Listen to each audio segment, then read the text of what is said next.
கலையாத கல்வியும் குறையாத வயதும் ஓர் கபடு வாராத நட்பும்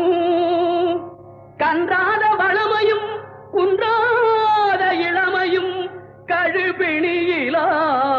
உடலும் தலியாத மனமும் அன்பு அகலாத மனைவியும் தவறாத சந்தானமும் தாழாத கீர்த்தியும் மாறாத வார்த்தையும் தடைகள் வாராத கொடையும்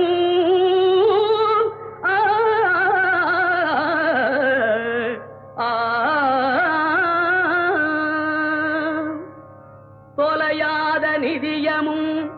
கோணாத கோலும் ஒரு துன்பமில்லாத வாழ்வும் குய்யனின் பாதத்தில் அன்பும்